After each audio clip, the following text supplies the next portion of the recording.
There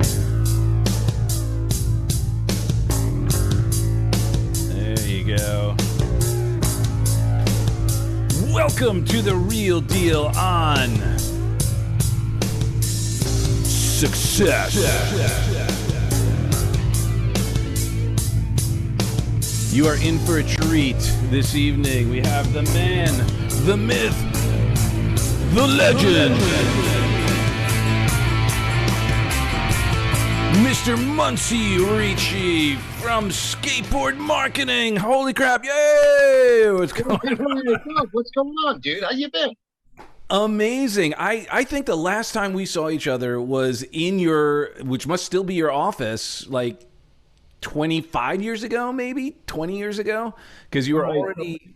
If it was back then, it wasn't this spot. It was the old place in Elmont. That's where that was. The second floor, right? Yep. Yeah. Yeah, that was my old apartment in Elmont. The place was set up as an office. Right. Even my bedroom was part office, except for my bed. You know, I didn't really have much personal space. It was kind of cramped, but it's cool. Well, I think this is a perfect segue. So let me just, first of all, introduce you.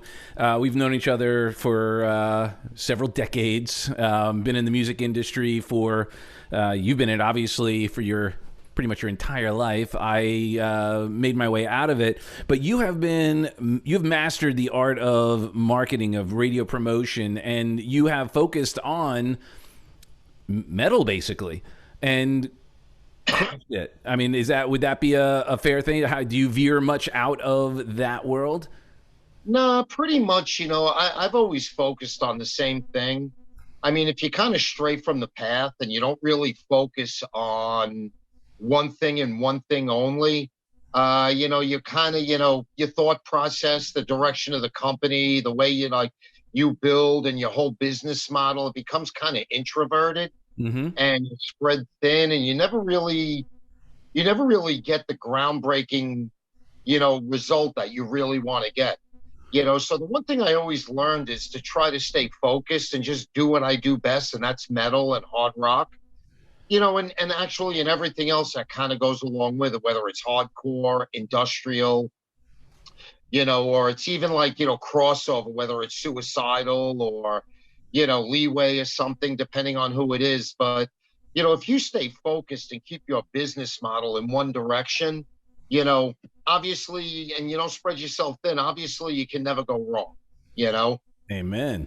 So let's now go to the beginning. Like, how did you find your way into this field of all the opportunities in the world? And you know, so you've been doing this skateboard marketing for 30 years. Tell us the journey. How did you, you know, transition? How did you pick this? What, you know, why this kind of, obviously you must love metal, but like, how did you get into it? Why did you get into it? Oh, I mean, when I was at a really young age, I don't know, I was maybe 11 or 12 or 10. I don't really remember, but I took the Sabotage album from Black Sabbath, and the Sabbath Bloody Sabbath album was really Sabbath Bloody Sabbath. And I listened to it, and I was just like so blown away by it. And after listening to it, I said, this is what I want to be. This is what I want to do. You know, obviously I don't have Ozzy Osbourne's voice, you know. I don't think too many people do outside of Ozzy. Yeah. So, you know, I bought a guitar when I was young, and I started playing in a band, and obviously we didn't get signed. So I went back to what I really knew best, and that was like being an engineer in a studio, and went back in from there. I went to college, into college, and started doing college radio. And I kind of really liked the whole aspect and the art of promotion. I mean, in most cases, most people think it's just a industry guy picking up the phone and calling radio stations saying, hey, you know, play my record. Hey, did you listen to this? It's really not, you know, it's the complete opposite. But when you say complete opposite, how do you mean? Well, most people think that they can just go in and pick up the phone. Oh, I can do that. They pick up the phone and realize that, no, I can't do that. You know, there's a lot of things that come into play, which obviously you're a pro, you know. I mean, you need your relationships. Yeah.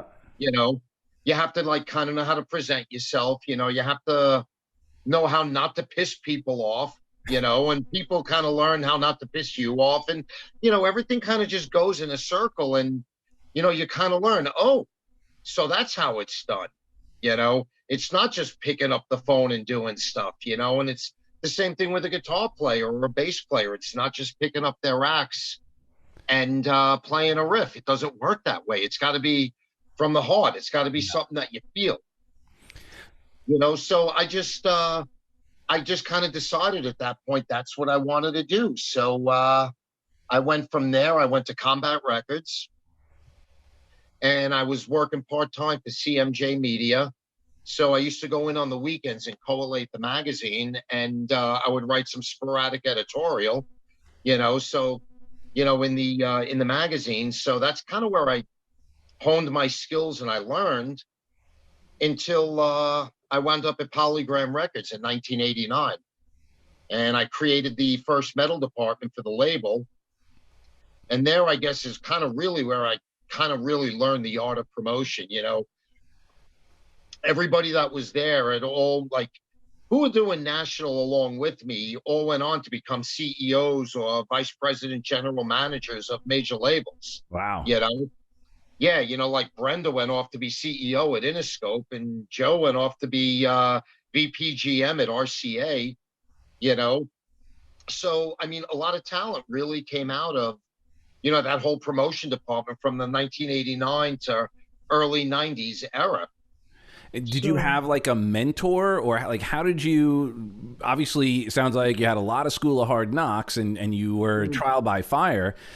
Did you have anybody that kind of took you under their wing to show you some mistakes to avoid or to send a path, or were you just grinding it?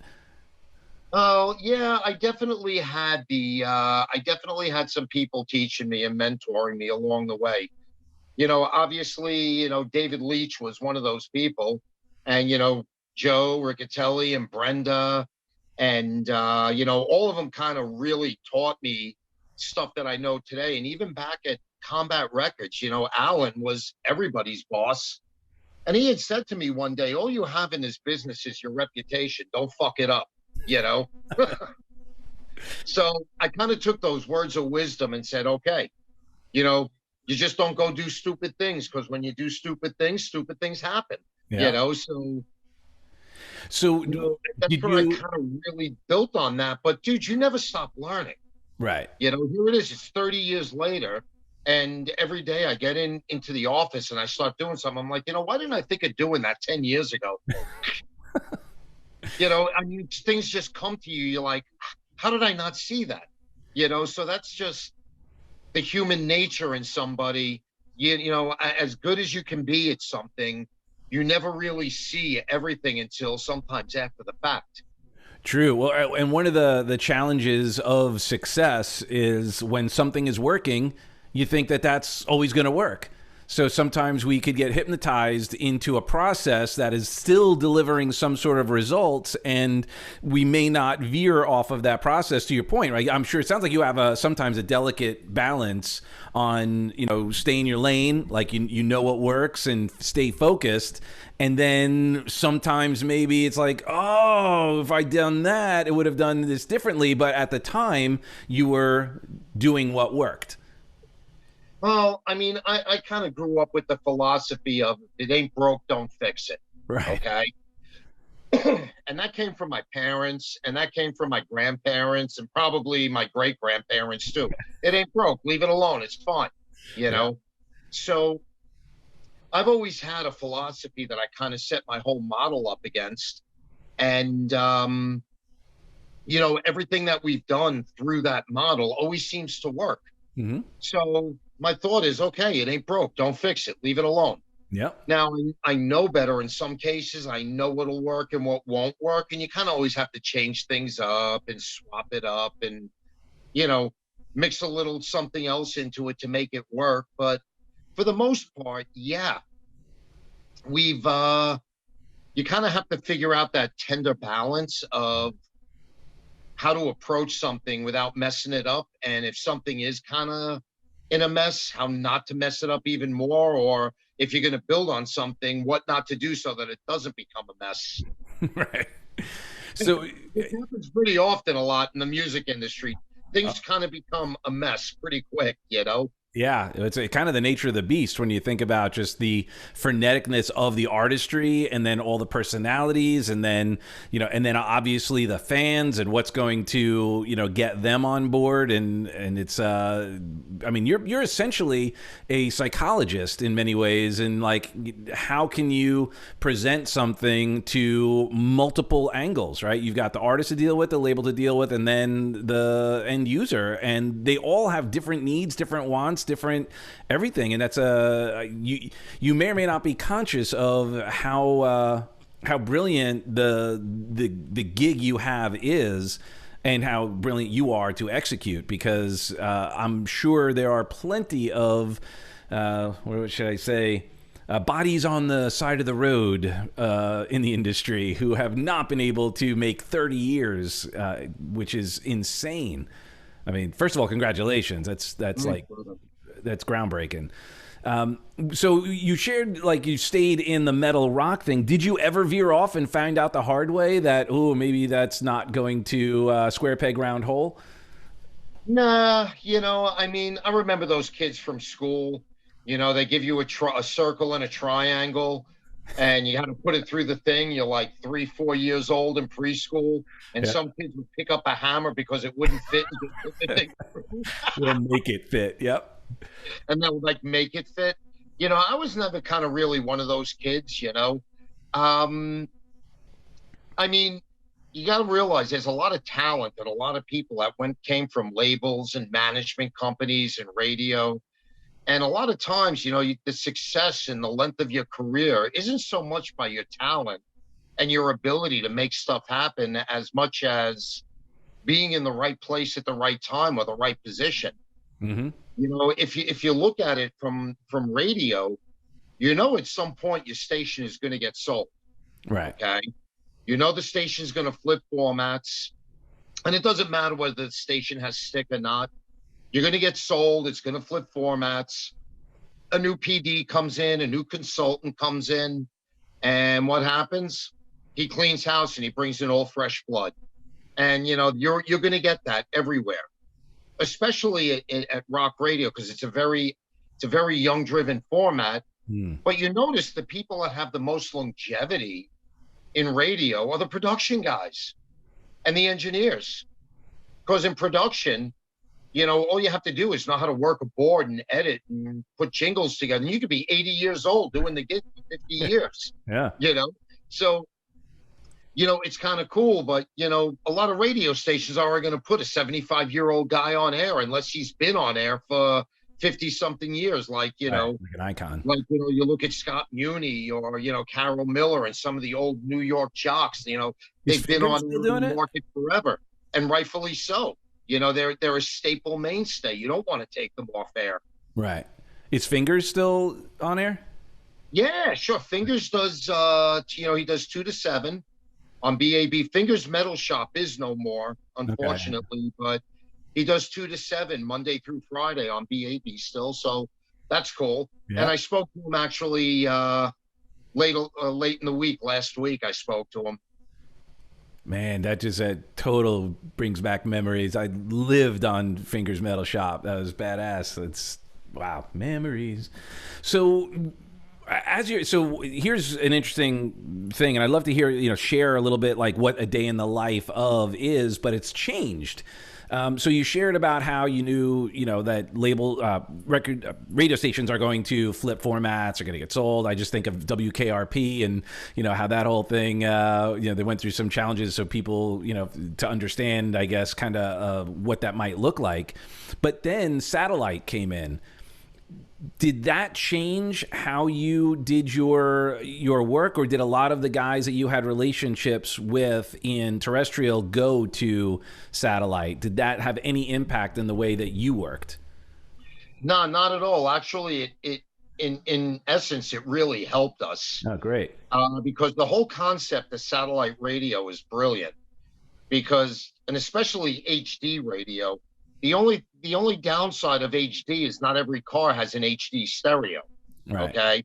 And if you remember back in the 90s when Sirius was just starting up, not everybody had a radio that was compatible with satellite either. Right. Yeah. Now here it is 20 years later, every car has Sirius XM in it. Okay. Yeah, it's come standard. And I think in another few years, every stereo that you buy is going to come standard with an HD channel. Yep.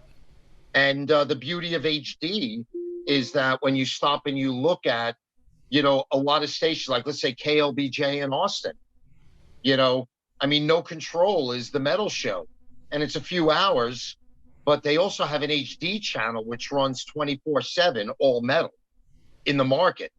And it's beautiful because now you can get up to 30 spins a week on your record there. The downside is you just don't have the market queue because not everyone has an HD radio, Right. you know? But I think that's going to wind up changing. Terrestrial will never go away. There's always going to be a need for being able to turn on a radio and listening to, you know, an FM or an AM feed in a market. You're always going to need that. Right. Not to mention that there's a lot of talent out there, and there's a lot of good metal shows and alternative shows and, you know, other formats at specialty that are out there. So you're always going to need that, you know, that end play, as you might want to put it, to find the niche for what it is you want to listen to. But satellite definitely helped us in a big way because it really helped us break a lot of bands, and especially with Ginger, you know? So based on like everything the accessibility, has there been any change in the taste for metal? Oh, yeah. Well, dude, you know, the format's changed drastically over since like the 1980s. Right. You know, you don't see hair bands anymore, and, you know, you're not really seeing any grunge bands anymore.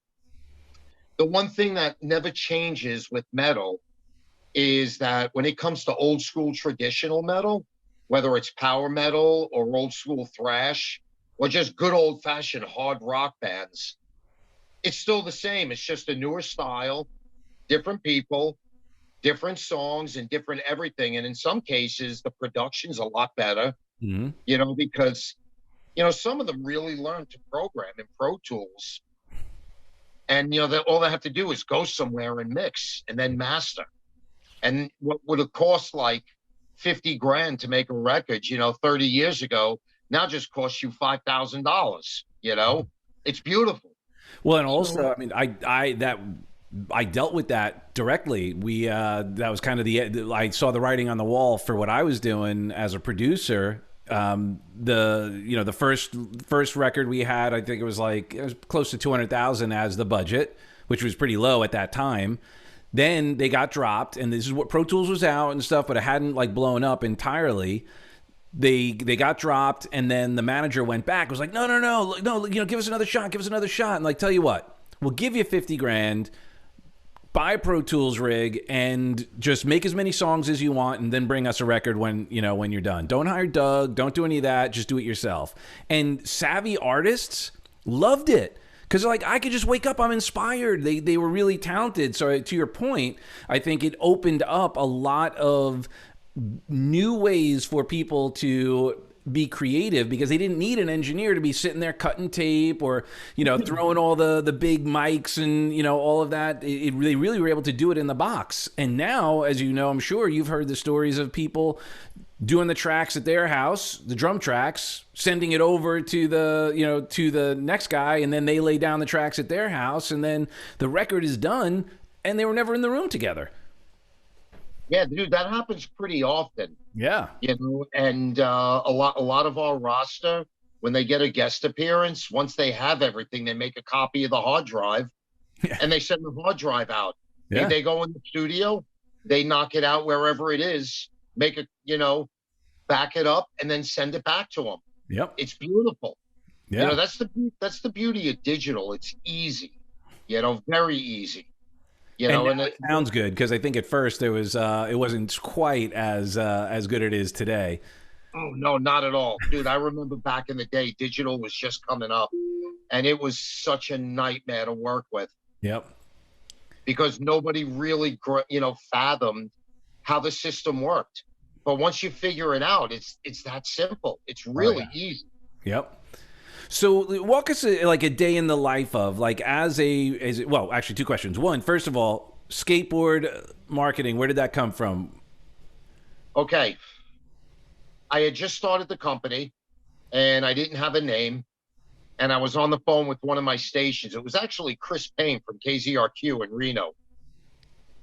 I was like, dude, I don't know, man. I got to come up with a name for the company. And he's like, yeah, we'll figure it out. He goes, I'll skitch to New York on my skate deck and like we'll go get drunk and we'll figure something out, blah, blah, blah. I was like, all right, cool. You know, I hung up the phone. I was like, oh, that sounds kind of cool. Skateboard marketing. I'll probably get skate punks thinking I sell trucks, wheels, and decks, but that's all right, you know? Yeah. So, and I do still get a lot of hits to our website from fans that think we're a skateboard company and have nothing to do with skateboards, you know? Wow. And that's kind of how the name came about. So it's stuck. I filed for a trademark. I drafted my logo and sent it out to copyright the artwork and filed for charter. And lo and behold, I became a corporation. Boom. And there it is. I love it. 100 hours later. Yeah. Brilliant. So first, like, let's share like a day in the life. Like, what is your like the gig? Because I think there might be a lot of people like you shared, like they think it's easy, just pick up the phone. Like, what is your goal? Like when you wake up and you've got a band, like who hires you, and then what is your goal, and how do you know you've succeeded? Well, it's a lot more than just picking up the phone and calling stations. You know, I mentioned earlier, you need relationships. Yep. And without relationships, you really don't have anything. Or the company kind of has to have a name, you know, to itself with some notoriety or just somebody within that company that has credibility where that you can come in and pick up the phone and start to like get your feet wet, but you're still going to need to build your relationships. But the one main thing is it's not just picking up the phone. You know, you got to remember, you know, you have to prep audio files. You know, the one main thing is you have to make sure there's an ISRC code on every audio file that goes out so that you can track your spins at digital. You know, metadata's got to be on everything. So everything's got to be prepped the right way. And that's what you have to do because it's coming from your efforts. Well, yes and no. A lot of times we'll get audio files straight from mastering. Okay. You know, they get delivered to A&R, the band delivers the record. Then, you know, promotion or marketing or publicity will send me the record and I'll get everything. And there's no metadata or codes on it because they didn't get into putting them in yet, you know? So by the time they get to the distributor end, everything's done, but I'm getting stuff 2-3 months beforehand, you know? So it's really before they, you know, that they're prepped and ready to go. So we have to deal with that. You know, then obviously there's trade setup, there's media base and BDS encoding that has to get done. And then there's your setup, you know, coming up with the setup and getting on the phone and following through with however you want to do it, whether you muted. Whether or not you want to, you know, say, okay, we're not going to do a premiere, but we're going to give it to this cat first so that he can play it, you know, at 9 a.m. And then we're going to service the track at 9:30, you know? Or if it's something where everybody knows the track is coming out and as part of the setup, you know, you do a Q&A and you have a station and a writer kind of host a Q&A thing and you premiere something that way, you know? I mean, So you're really arranging that with the band. So you're saying the Q&A, you'll get the band and say, hey, go on such and such a station to talk about the record? Yeah, it would be a joint effort between us, publicity and marketing and digital and everybody at the label. So it's a whole team effort. You know, it's not just one guy. Right. So you know, when a record's coming out, you're getting on like a conference call with everybody and you're putting together like a business plan? Always. We have to have a conference call. We have to have a setup. We need to get a timeline together. You know, once we have all that in place and we know what we're going to do, it makes the job so much easier. You know, and then obviously when the tour comes and there's a tour announcement, then, you know, it's obviously we need to schedule phoners. There's guest lists. There's, you know, in-person interviews, you know, there's stage announcements if we want to, you know, if the band's the headliner, obviously the venue and the band as the headliner have final say in who can do a stage announcement, whether there will be or there won't be. Yeah. It's up to the band actually. And and that's pretty much it. There's a lot of small details. It's very detailed and you just have to focus on it. So it's kind of not one of those jobs that you can just say, go out and drink all night and party like a rock star and show up and do the gig, Right. Well, it also, it seems like, oftentimes, like to your point, there's that, you ever see those memes where it's like, what my friends think I do, what the bands think I do, what my parents think I do, right? And it's all like glamorous or whatever. And then it's like what I really do. And it sounds like what you're really doing is you're making connections, but you're like getting really granular on like arranging. It's like a jigsaw puzzle that you're putting together like on the fly. Yeah, very much so. I mean, you have to, it's definitely something where when I get in the morning, I have to be on point. I just can't walk in here and be a mess and actually get anything done. It becomes the most unproductive day for me. How many projects can you work on at one time? How many projects? Yeah, like, or how many bands, how many releases? Like, what's your... I mean, usually we take about 6 or 7 or 8, and then we always get a few that are just servicings. The label or management will hire us just to throw it out there, and if somebody wants an interview or needs something, take care of it.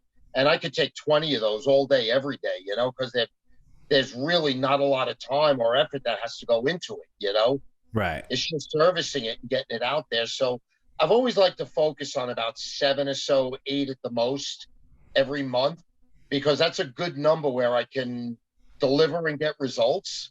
And anything over that, it starts getting a little tacky and hairy. Right.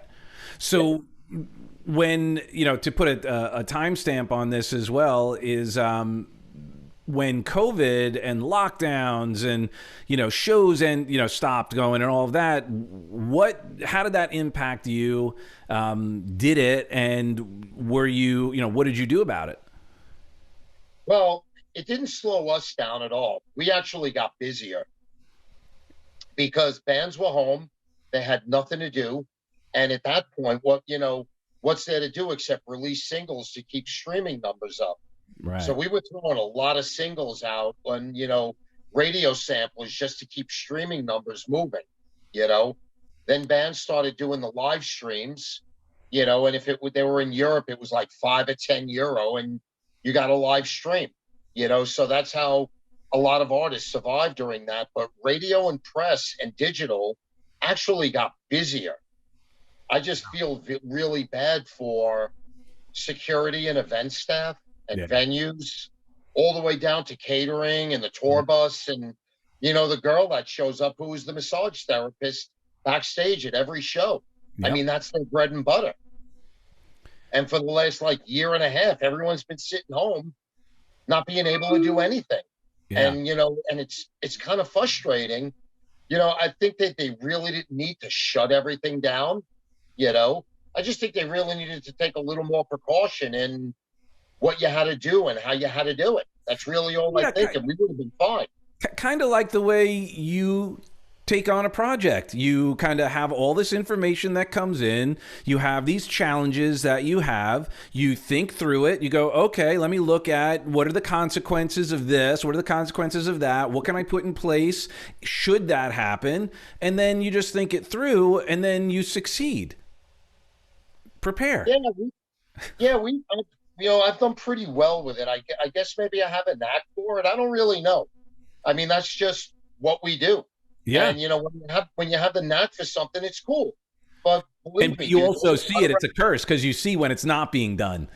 Oh, dude, believe me, I'll kick myself in the ass numerous times. I'm like, how did I not see that? How did that happen? No, this can't be. Right. And there's sometimes I know something's going to work and it just doesn't work. And not every record is going to react. You just have to figure out what chemistry works, because there's no science to making something work. It's not like, in chemistry class, there's a catalyst that you can do for this, or there's something you can put into that, which is going to make this happen. and it'll always work because physics says it will, and chemistry says it will. Right. Doesn't really work that way, and it kind of sometimes it gets pretty frustrating.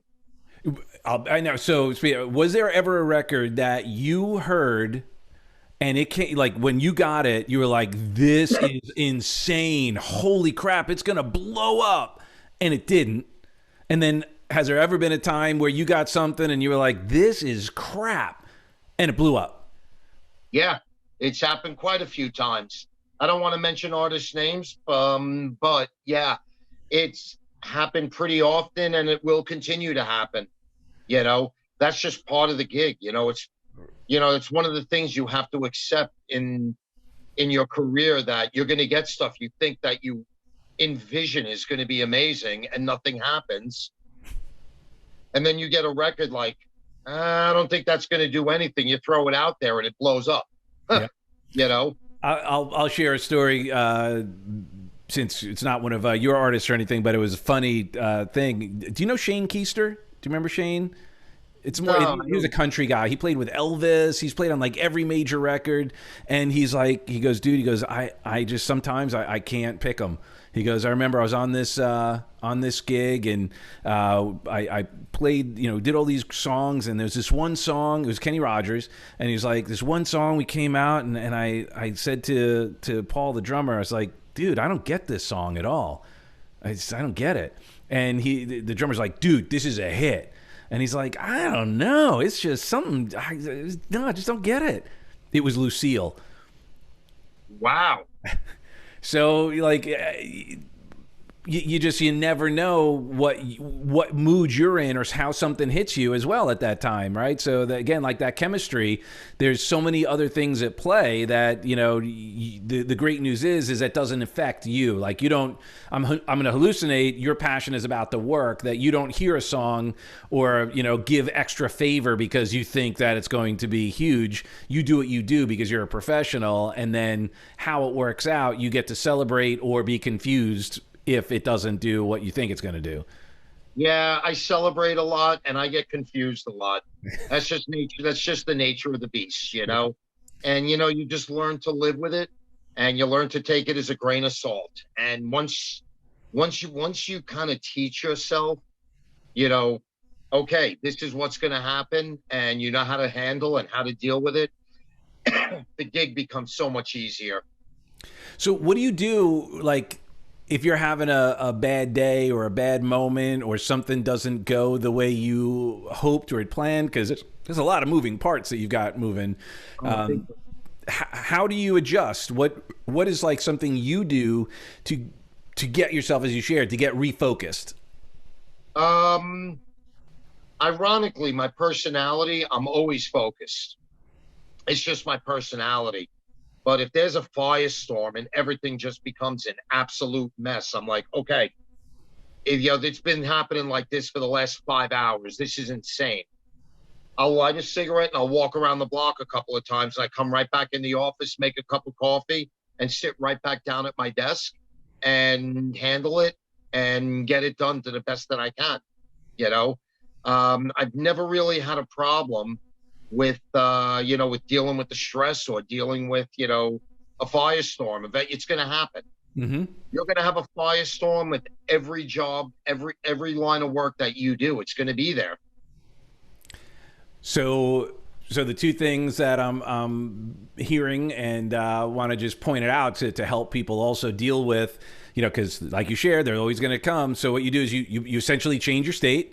You remove yourself from whatever that firestorm is for a moment. Do what you need to do. When you're smoking, you're actually changing your physiology. You come back in, you grab a cup of coffee, you just get recentered, and then boom, you don't go, the world is over, woe is me. You don't just scream and cry and complain about, how things should be the way you want them. You just acknowledge the way they are, step back, and then take action. Yeah, more or less. I mean, you can't panic. If you look at emergency service, it's the same thing. A fireman goes into a burning building and there's a structural malfunction. You can't panic. You have to know how to handle that situation.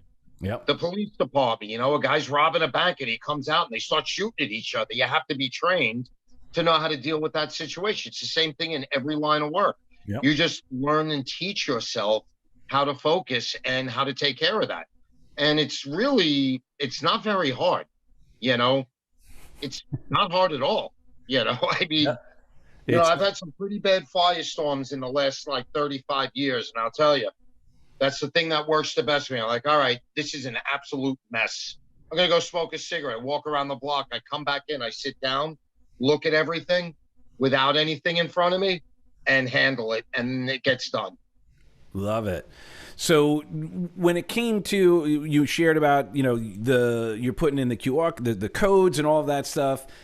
Did technology, created such interesting challenges in the production side, for you in the marketing side, did you have any obstacles, or did you have to re-educate yourself on technology? And did you see anyone not adapt to what the new technology was offering? Yeah, I mean, technology is constantly changing. If you stop and you look at, like, obviously, audio and engineering. Yep. You remember back in the day, you had a Harris Console or a Neve, yep, and a 2-inch high-back Studer, and everything was analog. Yep. And then along came patch everything in and write everything down. Yeah. And then along came SMPTE time code, and then you were able to do 48 track by syncing up 2 tape machines. Yep. And you were able to you were buying automated consoles, so I mean, everyone's like gets intimidated by it, but there's nothing to be intimidated by. It's that simple. If you don't know, you learn. That's all you do. Digital is pretty much the same concept. Instead of putting in a CD or a cassette or an album on a turntable, you're opening a file, you're double clicking on it, you're playing it with Winamp, and it's a WAV file. Mm-hmm. That's all you're doing. It's an MP3 file. You look at it, there's no data. Well, all right, we have to put the metadata in. You have to say the name of the band and what the album is and the name of the track, and put all the info in. A lot of cases, it's there when I get it, but a lot of cases it's not, And then if I send it to radio, radio guys, especially college stations, they're going to download stuff. It's going to be all over their desktop. It's going to be a mess. And then they're like, oh, I had that. What is it? Is this it? Is that it? And they're going to go clicking on files, and they're not going to know what it is because there's no metadata. So, and you need that too for media base. Yeah. And you also need that for digital, whether it's Apple Music or Spotify or any streaming service. The code has to be there so that we know what the spin detections are, and we have actual spin counts, because the radio charts are put together by spins. When streaming just came out, what was your relationship with that? What did you think about it, with the iPod and then the streaming services? Was there any fear? Obviously, some of the artists are not as happy as they'd like to be because they're not getting paid as much through the streaming. When it first started coming out, what was your thought about it? Well, I mean, if we're going to go back to like the early days of file sharing, no, I mean, I think as the industry as a whole should have gotten together and did something about that, because it really hurt the entire industry. Yeah. And a lot of people really think, they're going to stop and look at Metallica for going after Napster. And, I completely agreed with Lars on that whole concept, because, think about it. It costs a lot of money to keep the machine oiled. Okay. Yeah. You got payroll, you got utilities, you got manufacturing costs, you got T&E. Okay. You have artist expenditures, you have tour support, and that money's got to come from somewhere. Where does it come from? Selling records, so, that really put a damper in what we did. And then when streaming became pretty predominant, I think it's a great idea. The concept's brilliant. I love it. The only thing is, obviously the Trump administration signed into law that, they had to raise the royalty rate, because I know record companies were lobbying for that forever.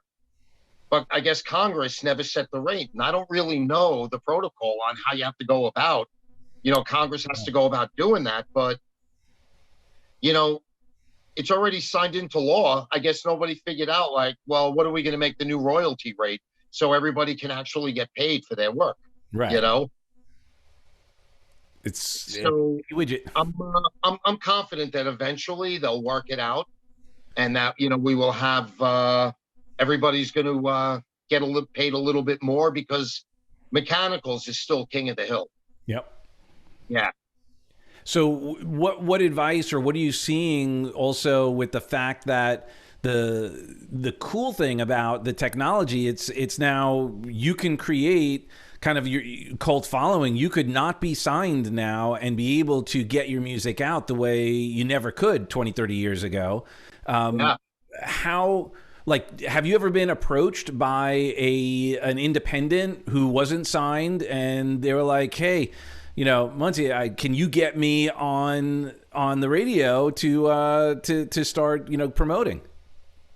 Yeah, I get hired by the artist a lot. And even back when I first started the company, we got hired by the artist pretty often. It would come from the label management. I mean, in some cases, the band's agent called and hired us. Mm-hmm. And we've had, you know, guys that were in bands where their parents just had money and said, "Okay, we're gonna pay for this." I said, "Okay, it makes sense," or "Okay, it doesn't make sense. Leave your money in the bank." You have to stop and weigh the option of, is it really worth it to spend and allocate a budget on something if all you're going to get is this? Okay. So hypothetically, I don't really care who it is that's hiring us. It's everyone that's hiring us, but it's an independent artist marketplace right now. Right. And that's the beauty of it. Yeah. Because when I was 17, we didn't have any of it. If you weren't signed and you didn't have 30 or 40 grand in the bank, you weren't making a record, you weren't going anywhere until you got signed. And a lot of bands back then, well, why did I sign everything away? Well, you see what it costs to do it, and the record didn't do anything. Somebody lost a lot of money. Yeah.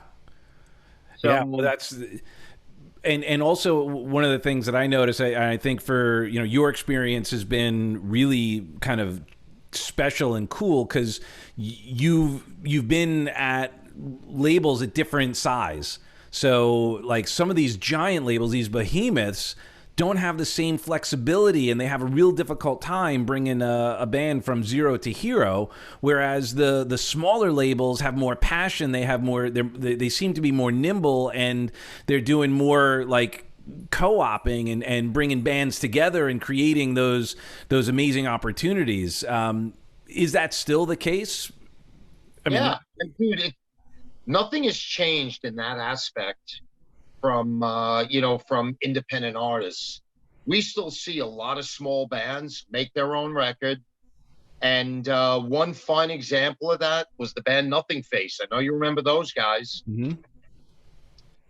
They hired us for their EP, then they hired us for the album, and they did everything completely independent. And they did have a manager who helped finance everything. And lo and behold, they got picked up by TBT Records, and, there you go. Then obviously, Tom Maxwell went off to play with Hell Yeah with, Vinnie Paul. Yeah. So, that band generated a lot of talent. And it's just one of the things that you look at as an independent artist who did it on their own and then got signed by a big label and became something. So it happens all the time. So what advice would you have for a band starting out that is wanting to create that type of experience? Well, my first suggestion is take your time making a record. If you take your time making a record and then you put it together, at the end of the process, you're going to be a lot happier when you wrap everything up and it gets mastered. You're going to sit back and listen to it and say, wow, this is good. So some guys can go in the studio and knock out a record in 3 or 4 weeks, Some guys, it takes 3 or 4 months. Yep. Doesn't matter if it takes 3 or 4 months or 3 or 4 weeks. Take your time making a record and get it right the first time. Yeah. And obviously don't take opinion from just like guys that you meet sitting out at a show somewhere, because there's probably a reason why their band made 5 records and they didn't go anywhere, you know? Yep. Don't take advice from financial advice from a broke person. Yeah. So, exactly. Or asking one of your unemployed friends to buy you drinks and then ask them for advice, Right. Yeah. So, if you really need the straight up advice, go to somebody that actually knows. If you're a guitar player, oh, dude, talk to Alex Skolnick, talk to Gary in Exodus, talk to somebody that has made records for years and actually knows what they're talking about. If you're a bass player, talk to David Ellison. Talk to a pro who's actually done it, not the guy who's unemployed buying people drinks at a bar, because those are the guys that are the worst. Yeah. They'll make you crazy. And would you say that some of those guys are accessible, that you could reach out to them, and what advice would you have for someone who wants to reach out to, because I'm a huge, I agree with that 100%. I mean, that's how I was able to succeed, and everything I've done is by surrounding myself and being willing, because I know they're accessible. Has your experience been, I mean, some people are going to say no or not yet or what have you. That doesn't mean you just go, oh, that's it, I'm not going to meet that person or talk to them. What advice would you have for someone who wants to meet someone to get advice from them, who's successful and has what you want? A lot of those guys teach at the School of Rock from wherever it is that they are. A lot of them do give lessons too, and, I know it sounds crazy. They're like, oh, really? I mean, like Jeff Plate, from Trans-Siberian Orchestra, Metal Church, Sabotage, he gives drum lessons. Yep. And he's not insulted at all at the fact, because he's an accomplished drummer. That's his craft, and he is just good at what he does. So he gives lessons. And if you're going to learn how to play drums, well, that's the kind of guy you want to learn how to play drums from. Yep. A guy who made records and toured the world, because you're going to get the real advice, the real facts, and the real example of how it is, okay? Compared to somebody that, hey, I mean, I'm not saying somebody's a bad musician, but you just want to learn from somebody that's been there. That's who you want to learn from. Well, and also what you're going to learn is kind of what we're getting, kind of sharing and is the mindset. Because it's more than just talent, right? It's also understanding how important, like you shared, having the relationships. It's not just making calls; it's building relationships, not burning bridges. It's being flexible yet focused. It's all of those other things where some people like they may watch you, and right now I'm sure you make it. You probably for the last 20 years you've made what you do look easy. Because you've put in the time, you've got the sweat equity, you've got all of that, and the only reason why it looks easy is because you've been doing it for so long. Oh, I mean, dude, listen to Alex Skolnick shred on guitar, okay? Listen to David Ellison shred on bass. Go listen to Chuck Billy. He's pushing 60. Listen to him shred on vocals. They make it sound easy, but there's a little talent that goes along with it. There's a little bit of know-how that goes along with it. Mm-hmm. And there's a lot of factors. I mean, you just have to take your time with it and learn. And it just comes. After a while, it just comes and it becomes natural. And it becomes second nature. That's how you learn. Yep. And the cool thing, none of us are going to stop learning. Me and you will be 70 years old, and we're still going to be learning new stuff every day. Oh yeah, absolutely. I mean, once the 3 worst words that we could ever utter in the English language to form a sentence that will stop us dead in our tracks. I know that. Once we say that, screwed. No, that's it. It's over. It's over. Dead in the water. And the cool thing about like School of Rock and Meat Hook and all these other opportunities is, you hire them for some lessons and you get that. You also just get that, those quick moments, like to ask a question and, just build that relationship. And the truth is truly successful people love helping other people succeed. Absolutely. Well, that's really what it comes to. And that's what it's all about. I mean, if you don't take the time to realize it's not all about me, this gig that we do is all about your client base. You know, it's about the bands you represent, your whole roster.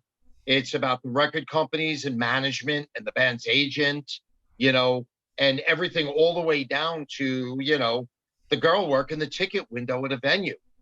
Because if there's not radio or press support in a market, well, then maybe the show may not sell, you know?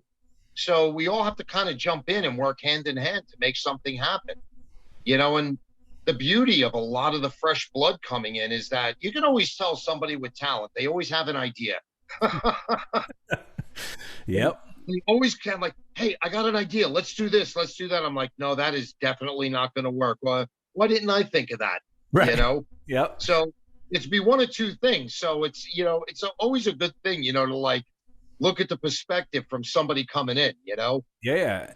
What's something that, like, a crazy thing that someone asked you to do that when they told you that, you were like, that is nuts, and you did it and it worked?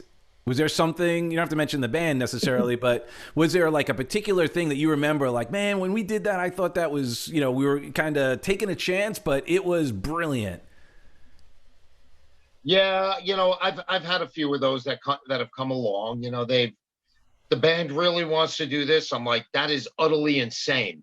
Okay, if that's what you want to do, that's what we're going to do. Okay, and then we do it, and all of a sudden we're like, wow, look at that, it actually happened. So what would be an example of something like that you would think is insane that someone would, you know, suggest? All right, we had one artist that we worked. Now this isn't uncommon, and personally I think it's insane, but keep releasing singles all the way up until Street Date, with the exception of one track. All right, and then on Street Date release the last track. You know, to me that is absolutely insane and complete insanity, because you kill your first week sales. You know what I mean? Yeah. Everybody's heard the record for 3 or 4 months leading up into Street Date, you know?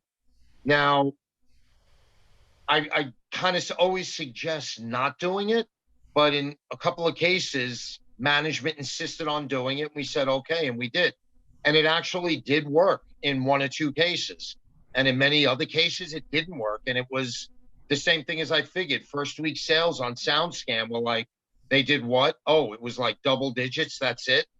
Like double digits as in 10 or 11, right, instead of seeing like 12,000. Right. You know?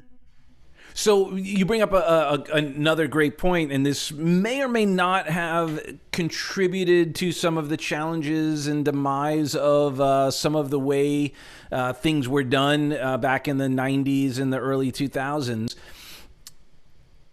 It got to a point where it's almost like the record would have like 2 singles.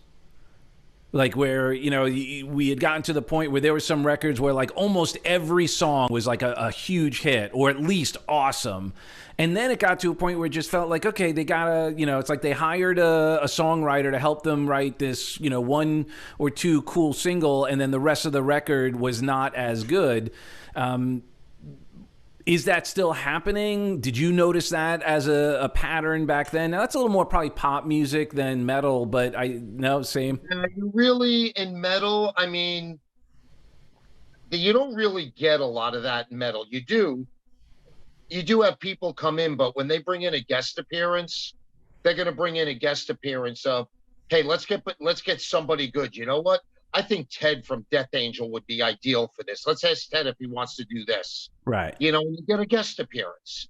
And in that point, now you have a new artist that doesn't really have that national or global notoriety yet. They're working on their debut record, and they have somebody of notoriety on the record. Well, that's huge. Okay?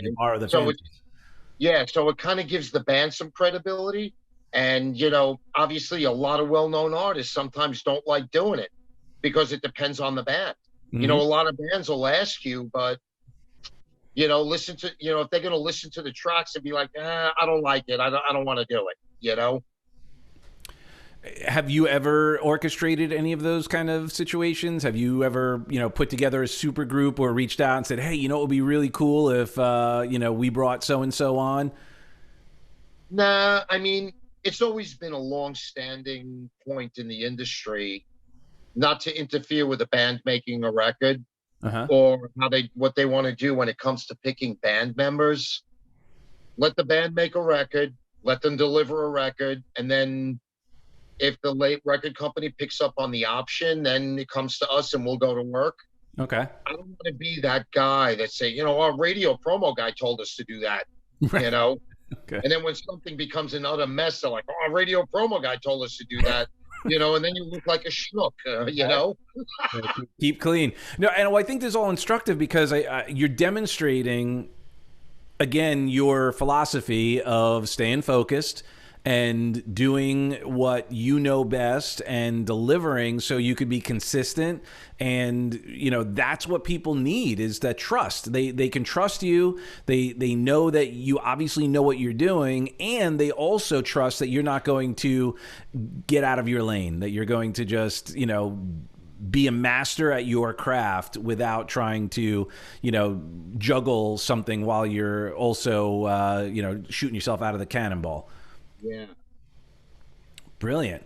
So, well, that's how you stay focused in a gig.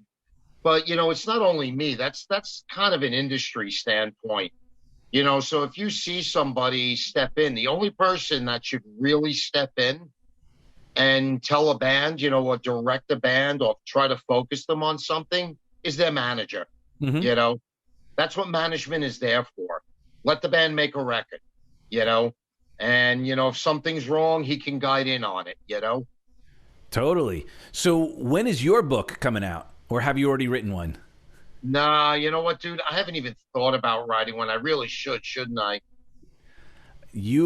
I'm sure you have some amazing insights to share and incredible stories that would be, really powerful, because people are hungry for like a pathway to success, to growth, to understanding, and also they always want to kind of get in like under the hood, right? And it's always nice if you can drop some names, but even still your name. So like you're sharing, like, look, here's what I did, and here's some of the stories, some of the adventures that we went on. And then obviously, if there's some records that people go, wow, that's how that happened. Oh yeah, I remember that. Yeah, that was huge. Whoa, like it really it could infuse a lot of energy into some fresh blood. Yeah, I should actually look at possibly writing a book one day. I'd like to do that. But it's, the other concept is, where am I getting the time? 60 hours a week in the office. Yeah. It's kind of crazy. When I have me time, I'd rather be sitting on my couch, okay, or go out and take my motorcycle out and go do something, or, whatever, because at night, obviously you have a lot of shows at night. And if everything goes as planned, by July, we're going to be back into full swing and touring. Yeah, which I can't wait for. We so need it right now. Oh my gosh, our bands starting to play? Because I know it's a completely different sector, but Jimmy Buffett is playing down here in Delray at Old School Square. 4 nights, sold out in 2 minutes. And then someone sold a pod. They're selling pods. So the way they're doing it is they're doing like little 4-seat things. Holds like 800 people. It's outside. Someone bought one and then sold a 4-seat pod for $12,000. Wow. People are hungry to get out again. Dude, I'm telling you, by the middle of this summer, end of the summer, it's going to be like the Roaring 20s. I remember like watching all the video footage on the History Channel, the Roaring 20s, when Prohibition was over. Yeah. Dude, it's going to take 2 or 3 years for everyone to get their yayas out and just let's do this, Yeah, and it's going to be exciting. I mean, I'm really praying for the bands who have and artists who've been able to stay together, stay focused, and all that, so they could just come out and that we do it obviously in a way that doesn't cause fear. And again, to go down that rabbit hole, Florida, we're having the events. We've been open this whole time, so we have proof of concept. So I really hope that that continues. I think that people are hungry. They need it. I mean, it's been bananas. I'm sure the people you're talking to are freaking out. Yeah, it's going to happen. And, I've said this and a lot of people have said this. You didn't need to shut down venues and everything. We would have been fine. Yeah.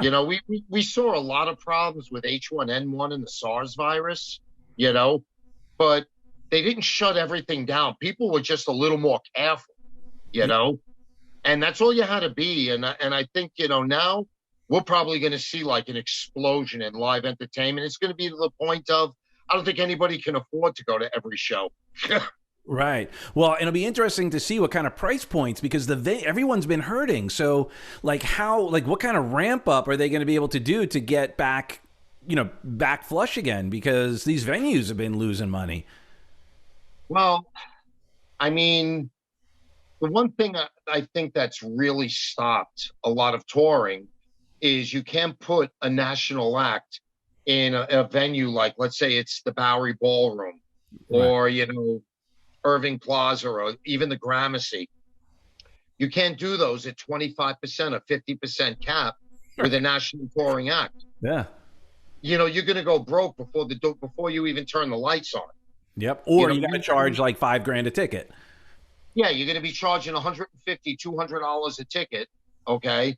And it's just not, cost efficient. Yep. Fans aren't going to buy tickets. You're going to take a bath and it's just going to suck, So they really need is 100% capacity. And at 100% capacity, then you at least have the option where, all right, we only sold 300 tickets. We're going to take a hit. Or, hey, we sold 1,500. We just sold out. Beautiful, Yeah, I think it's going to be a lot more selling out than not, because it's well needed. So when that all happens, will that be like another growth spurt for skateboard marketing? Like, will you expand to help? Like, how big is your organization now? How many people is in, kind of? We have 2 people. Actually, I have 3. I have 2 on staff and I have an intern. Uh-huh. But when that all happens, it'll stay the same.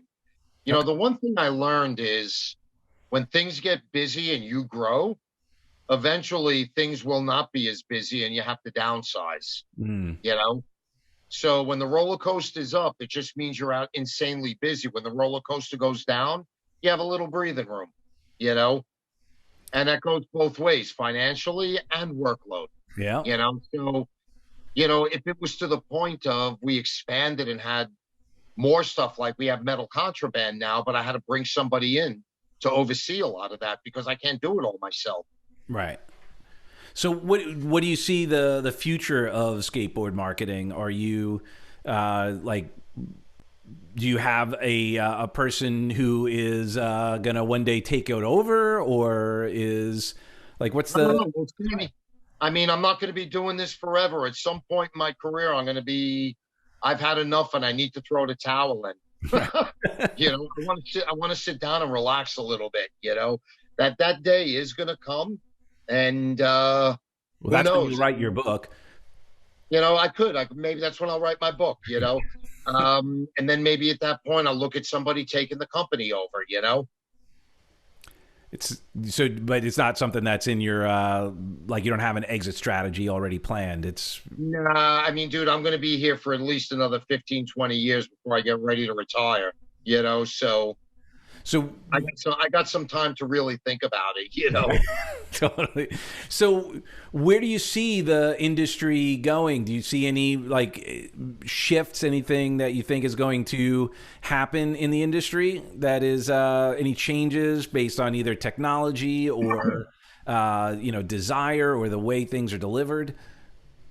Yeah, I see probably within the next 5 years, downsizing becoming a major concept.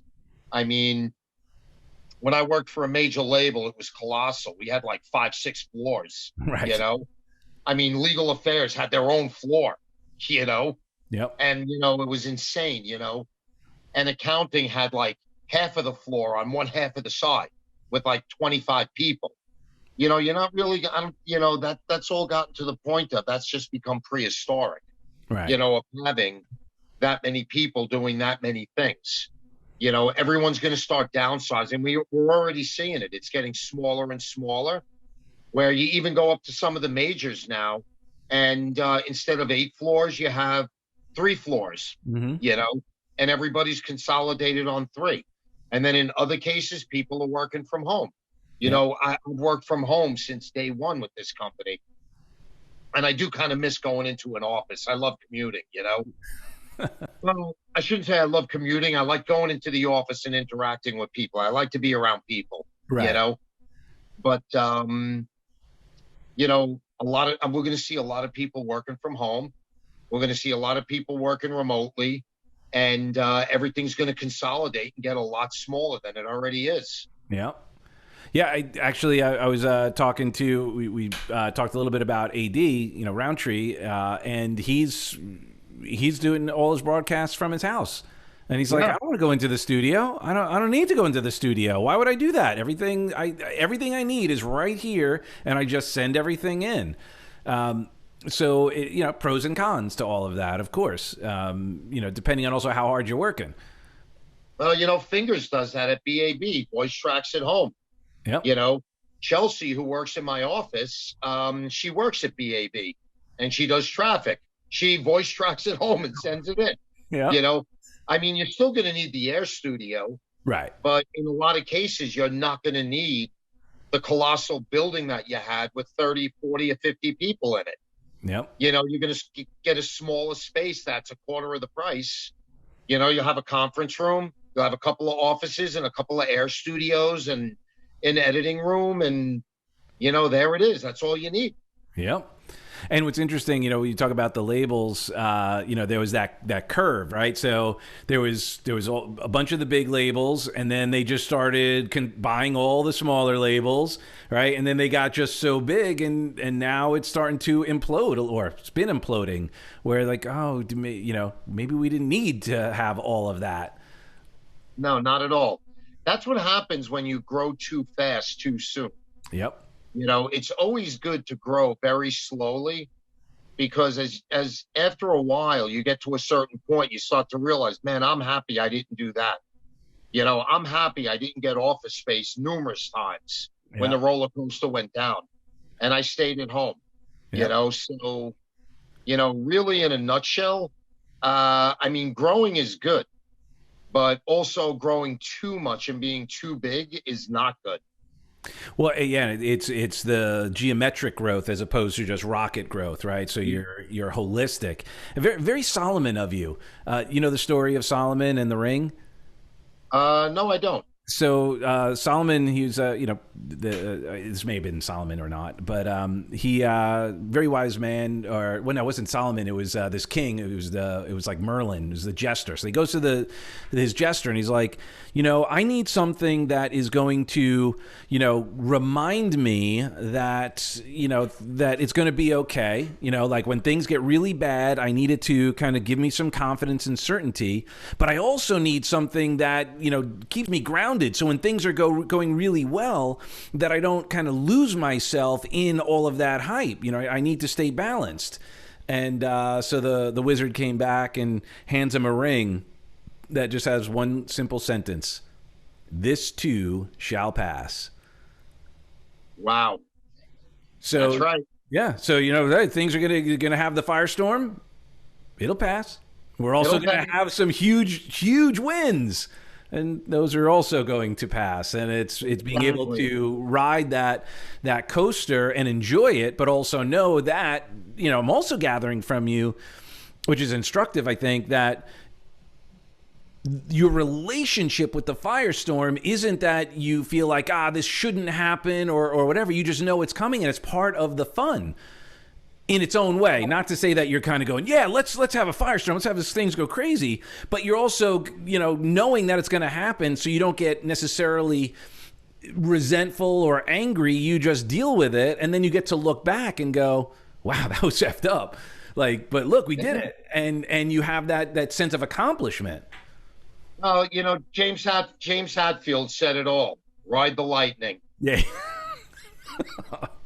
Love Love it. Ride the lightning. The wave is going. Ride the lightning. Yeah. The roller coaster went down. That's okay. You got a lifeboat. You'll be fine. It's going to go back up again. Yep. The thunderstorm's coming and you're going to ride the lightning again and things are going to be fine, you Yeah. know? Brilliant. So, I'm so glad that, you also were able to help so many bands and artists during this challenging time, because I'm sure for them, they were freaking out. So you were able to give them a bolt of lightning to ride in a very uncertain time, which is huge, and definitely appreciate it. And any final words? I want to respect our time here, and it's getting late. Any final words of advice? Anything that you would have liked to have learned? Like, was there something that maybe advice that maybe you were given and you didn't take, and you look back and go, now I see what they mean? Or is there any advice you would have given a younger Munsey? Yeah. Any advice I would have gave to myself, though? I mean, the one thing I learned at major label, every major label, the politics kind of get a little bit thick, and, when I had first started, I was straight out of college radio, very opinionated. I'm 24 years old. I'd rather go out and drink and get in a circle pit than play politics. I wanted to do my gig. But one thing you do have to learn is, there's a certain way of the way things are done, and there's a reason why things are in place that way. Okay. So just, if you don't get over aggressive and you take your time to really learn the real reason why things are that way, obviously, if you look at rappers, don't condemn the player, condemn the game. Yep. You take your time and your agility to learn that, and then guide your way through and kind of navigate the landscape is probably going to be the most essential thing you're going to learn in your career. It'll make you a lot more effective, and you'll have a much longer career. Brilliant. Yeah, it's I guess people skills.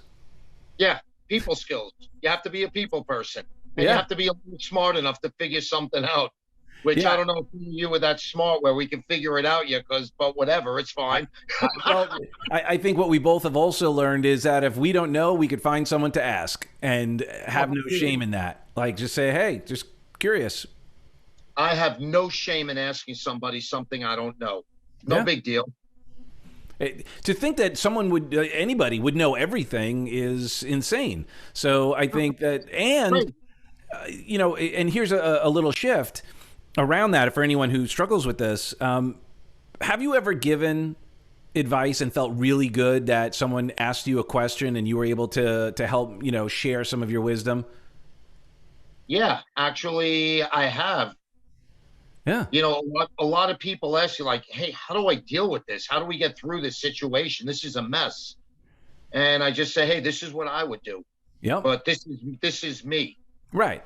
And you and somebody else will have a different opinion. Of course, but you enjoy sharing it. Like you like knowing that. Yeah. So my suggestion to anyone whoever worries that they don't want to ask a question or look stupid is, you're denying a gift to someone who would appreciate the opportunity to share some of their life experience, some of their opportunities to say, hey, look, I've been there. I get it. I was in that position before. Here's what I would do if I were you. And there's that exchange actually helps create powerful relationships. And that's, back to being a people person, being willing to just honor someone's experience by kind of going, hey, you've done some amazing stuff. What do you think? Oh, yeah. I mean, it's the same thing. Like, I have no shame in asking advice on social media. Like, I mean, we've done our own socials for the last 12, 13 years, I mean, we got a decent amount of followers, but everything we have is real, and I like to know exactly where we are, where we stand. And I still have no shame in asking somebody who's doing social media at a major who's 26 years old. Yeah. Hey, dude, how'd you get that done? Yeah. I've always done this. You mean to tell me this is working better for you guys? Maybe I should try that? Dude, there's no shame in it. Don't be afraid to ask.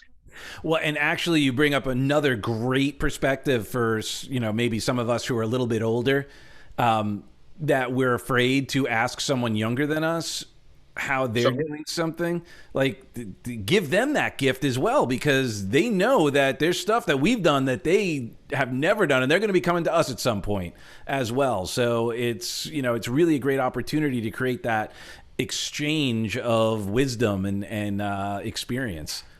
yeah, that's why there's no I in we, and it all reverts around one thing: team. Yep. It's a team effort between the whole staff and all parties involved. Let's make this happen. Yep. And how apropos, this is Teamwork Tuesday. I do each of the days I have a little thing and that we'll do a talk on. And Tuesdays it's teamwork, Mondays it's momentum, Wednesdays it's warriors, Thursdays it's transformation, and Fridays it's gratitude. So each of those days kind of go, okay, what are we going to do today to build momentum? What are we going to do today to celebrate team? What are we going to do today to step up, be a warrior? How are we transforming? And then at the end of the week, how can we be grateful? So with that being said, I am ever so grateful for you taking your most valuable asset and investing in everyone who participates in this, investing in me. It's, I obviously watching your success over the years has been, insane. I lament a little bit that I'm not in the music industry like I was, but my heart is still there and I incorporate it in everything that I do. But God bless you for keeping at it and keeping the flow and getting the music out there to really help people transform their state. Doug, I really appreciate you inviting to have me on the show, dude. That's awesome. I love doing podcasts.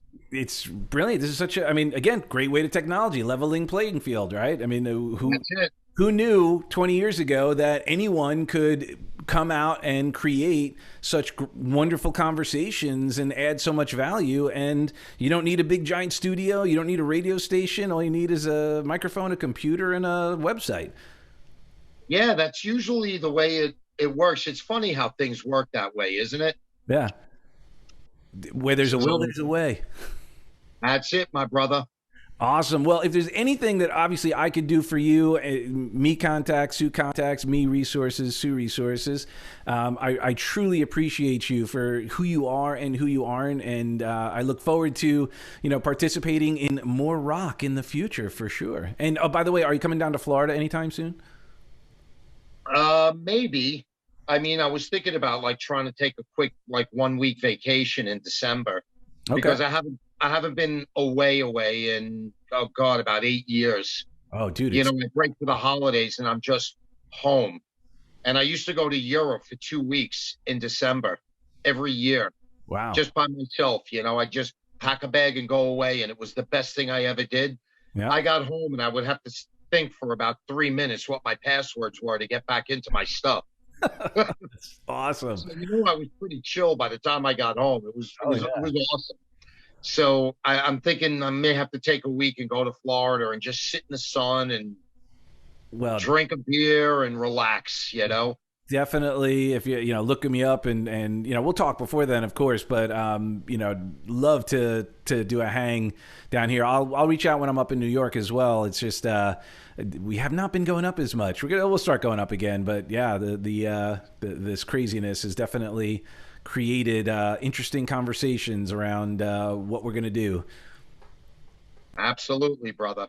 Awesome, brother. Well, I appreciate you, and thank you again so much, and we will rock soon.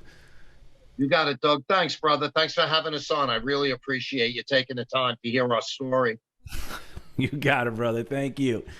All right, bro. Talk to you in a bit. Peace.